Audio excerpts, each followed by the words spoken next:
నీకు భూమి ఉందా? భూమి ఎంత ఉంది భూమి? 4 ఎకరాలు.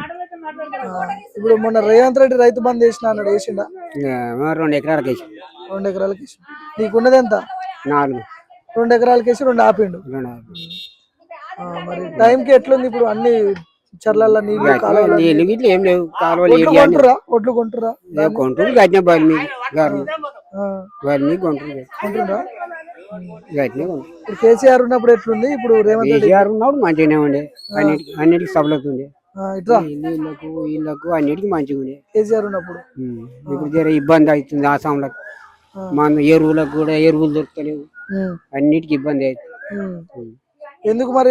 ఎందుకు ఇప్పుడు మీ ఎమ్మెల్యేని అడగట్లేదా మరి? ఇబ్బంది అవుతుంది. ఎవరు అడుగుతారా? అడిగేటోళ్ళు అడుగుతారు. మనం ఎందుకు పోతాం? అడిగేటోళ్ళు అడుగుతారు, పోయేటోళ్ళు.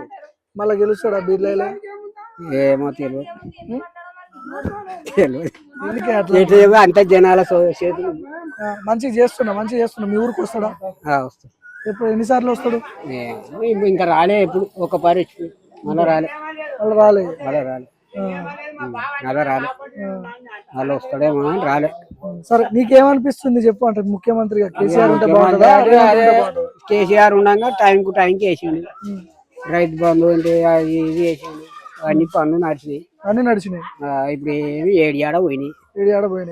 ఇక పెద్దమని చెప్తుందిగా, కాలువలు ఏడియాడ ఎండిపోయినట్టు. ఊర్లలో ఎట్లుంది పరిస్థితి? ఇప్పుడు మీ ఊర్లో ఇట్లా కూర్చుంటారు కదా 10 మంది, కూర్చున్నప్పుడు కేసీఆర్ ని గుర్తు చేసుకుంటారా, రేవంత్ రెడ్డిని గుర్తు చేసుకుంటారా? కేసీఆర్ అంటారు. కేసీఆర్కి వేయాలి మళ్ళా అని అంటారు. కేసీఆర్ రావాలని అంటారు.